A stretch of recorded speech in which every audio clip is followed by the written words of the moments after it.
अस्सलाम वालेकुम स्टूडेंट्स। आज हमने दो चीज़ें पढ़नी है।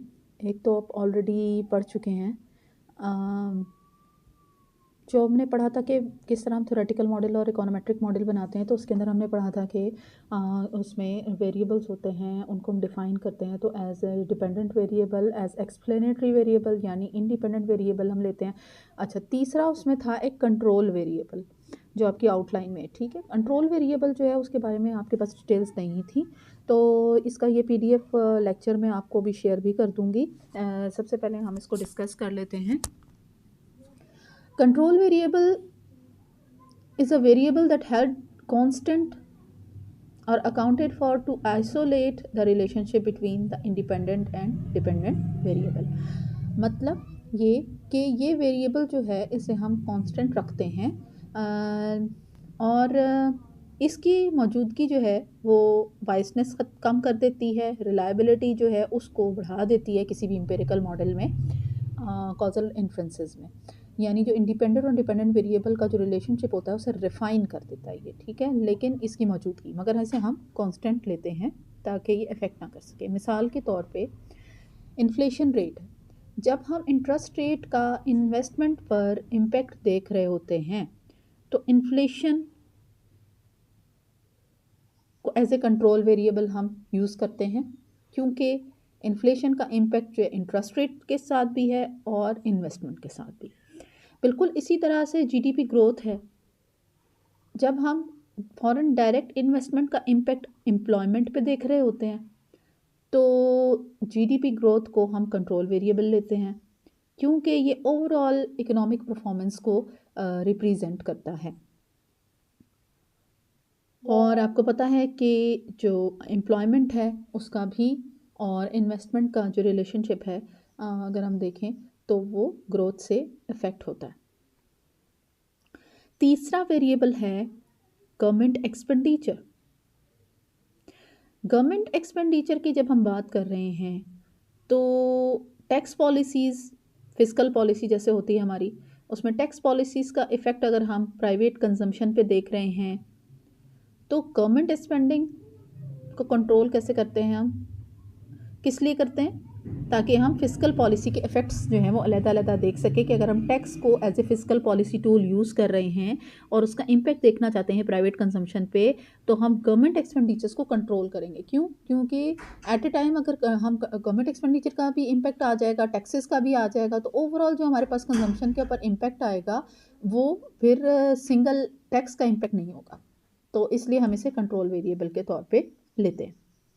Another variable which can be taken as control variable is exchange rate।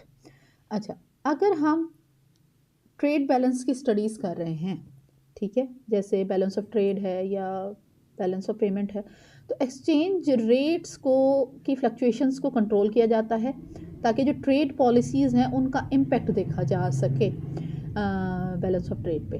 मतलब ट्रेड पॉलिसीज़ क्या हैं आपको पता है, जैसे जिसे हम कमर्शियल पॉलिसीज़ भी कहते हैं, जिसके अंदर जिस तरह से हमारे पास टैरिफ है, कस्टम ड्यूटी है, ठीक है, कोटा है, डिफरेंट टाइप ऑफ हमारी ट्रेड पॉलिसीज़ होती हैं, इजी और स्ट्रिक्ट भी होती।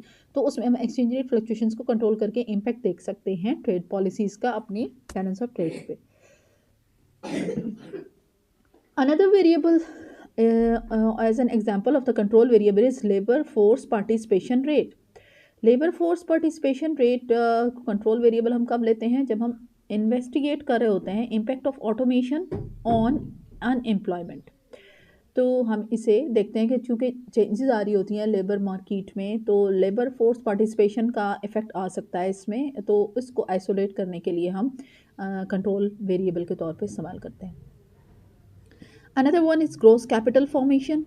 अगर हम इकोनॉमिक ग्रोथ की स्टडीज़ कर रहे हैं तो हम ग्रोस कैपिटल फॉर्मेशन को कंट्रोल करते हैं ताकि हम फैक्टर्स सच एज एजुकेशन और इनोवेशन का इम्पैक्ट इकोनॉमिक ग्रोथ पर देख सकें सेपरेटली। तो ये तो मैंने डिफरेंट आपको टाइप्स ऑफ और एग्जांपल्स ऑफ कंट्रोल वेरिएबल्स बताई और डिफरेंट सिचुएशंस में कि हम किन दो वेरिएबल्स का, डिपेंडेंट और इंडिपेंडेंट वेरिएबल्स का रिलेशनशिप स्टडी कर रहे हों तो उसमें जो कंट्रोल वेरिएबल है वो क्या हो सकता है। इसकी हम एग्जांपल देखते हैं, इससे आपको ज़्यादा बेहतर तरीके से समझ आ जाएगा, जिसमें हम कंट्रोल वेरिएबल ले रहे हैं।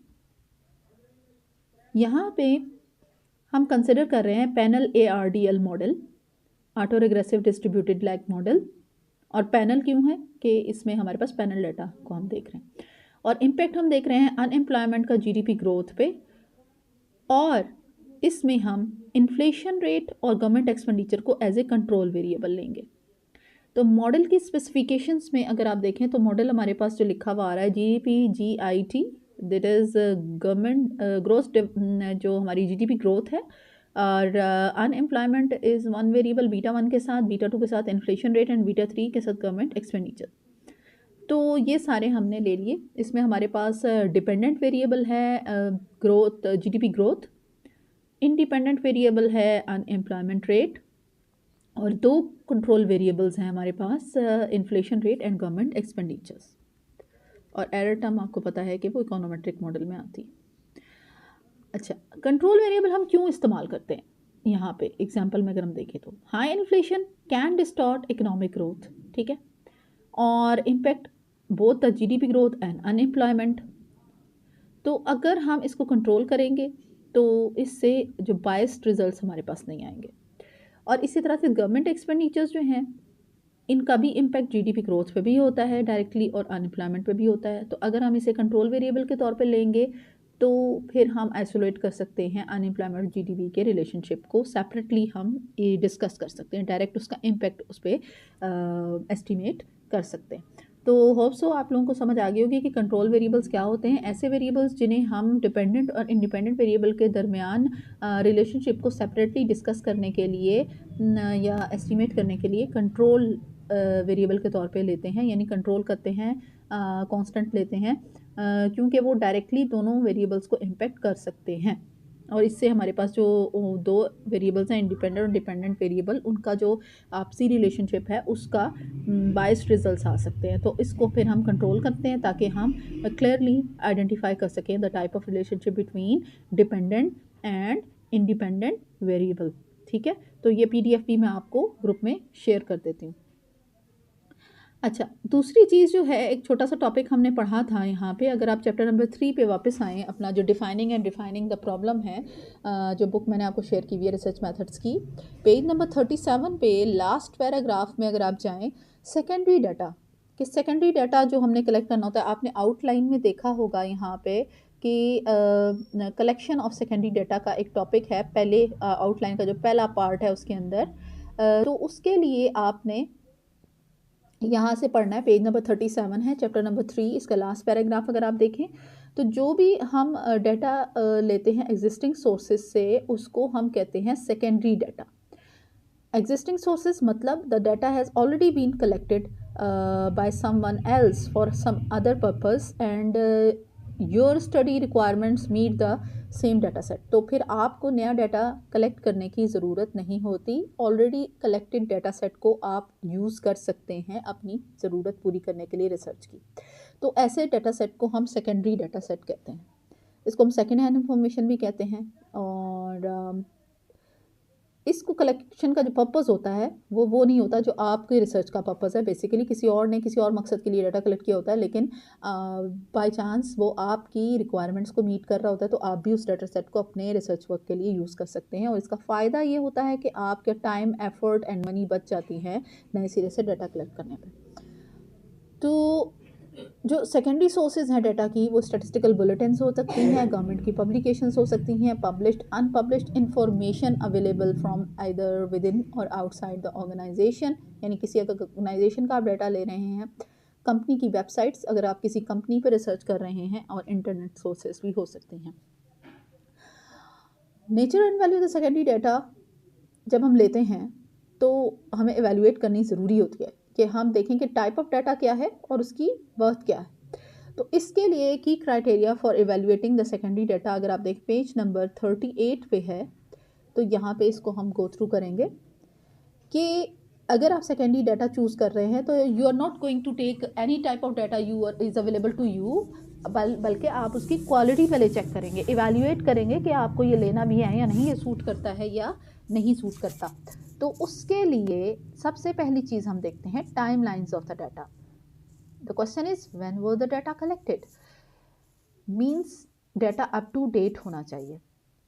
तो आप अपने सेकेंडरी डाटा की डेट्स चेक करेंगे और देखेंगे कि आपको लेटेस्ट इन्फॉर्मेशन अवेलेबल है या नहीं, बहुत ज़्यादा आउटडेटेड या बहुत ज़्यादा पुराना डाटा कलेक्ट हुआ ना हो। Second one is accuracy of the data. What was the purpose of presenting the data. आपने देखना है कि जो वो उस डाटा की कलेक्शन का पर्पस था और जो आपकी स्टडी का पर्पस है वो मीट कर रहे हैं या नहीं कर रहे। अगर कर रहे हैं तो ठीक है, आप भी उसको यूज़ कर सकते हैं, और अगर नहीं कर रहे तो आपके लिए वो काम का नहीं। Web pages are created with a specific purpose in mind. तो कमर्शियल ऑर्गेनाइजेशंस क्या करती हैं, अपनी इन्फॉर्मेशन ऑनलाइन पोस्ट करती रहती हैं, और डाटा कलेक्ट कौन कर रहा है हमें ये भी देखना होता है। पर्पस क्या है डाटा कलेक्ट करने का। एक्यूरेसी के लिए हमें एक चीज़ ये देखनी है, दूसरा देखना है कि किसने कलेक्ट किया है, तीसरी चीज़ ये कि डाटा कैसे कलेक्ट किया गया है, और चौथी चीज़ ये कि ऑथर के क्रेडेंशियल्स उस सब्जेक्ट पे क्या हैं। तो एक्यूरेसी हम देखते हैं कि किसने कलेक्ट किया है, कैसे कलेक्ट किया है, और उसकी कंसिस्टेंसी हम चेक करते हैं कि क्या दूसरे सोर्सेज से जो डाटा सेम वेरिएबल्स का कलेक्ट किया गया है उनके दरमियान कंसिस्टेंसी है या नहीं है। अगर हर सोर्स से आपको अलहदा डाटा या मुख्तलिफ डाटा मिल रहा है ऑन द सेम वेरिएबल्स, तो फिर आपको ये चूज़ करना पड़ेगा विच वन इज़ एक्यूरेट, यानी उनमें से सबसे बेहतर और एक्यूरेट कौन सा है, बायसनेस फ्री कौन सा डाटा है, एरर फ्री डाटा कौन सा है। तो अगर आपने एक्यूरेसी देखनी है डाटा की, तो सबसे पहले आपने देखना होगा कि वो कौन से पर्पस के लिए इकट्ठा किया गया, किसने इकट्ठा किया, कैसे इकट्ठा किया, और उसको इकट्ठा करने वाले जो हैं उनके क्रेडेंशियल्स क्या हैं। तो और कंसिस्टेंसी देखनी होती है कि आप मल्टीपल सोर्सेज से अगर चेक करें तो आपके जो वेरिएबल्स हैं उनका डाटा जो है वो कंसिस्टेंट होना चाहिए। मिसाल के तौर पे हम जीडीपी का डाटा जो है वो वर्ल्ड बैंक से लें, आईएमएफ से लें, या अदर एनी फाइनेंशियल स्टैटिस्टिक्स से लें, तो फिर हमें वो सेम ही मिलना चाहिए, उसमें बहुत ज़्यादा फ़र्क नहीं होना चाहिए। और अगर हमें फ़र्क नज़र आ रहा है तो हमें देखना होगा कि कहाँ पे सबसे ज़्यादा एक्यूरेट डाटा दिया गया है। अगली चीज़ जो एवेल्यूएशन के लिए यूज़ होती है सेकेंडरी डाटा की, वो है रेलेवेंस ऑफ द डाटा। अच्छा, अब आपको कोई सेकेंडरी डाटा मिल गया और आपको लगा कि ये आपके पर्पस को सर्व कर सकता है, तो ज़रूरी नहीं है कि वो सारे का सारा डाटा जो है वो आपकी रिक्वायरमेंट्स को मीट करता हो। ठीक है, हो सकता है वो एक्यूरेट भी हो, अप टू डेट भी हो, लेकिन आपके रिसर्च ऑब्जेक्टिव्स और रिसर्च क्वेश्चंस की रिक्वायरमेंट्स पूरी ना कर रहा हो।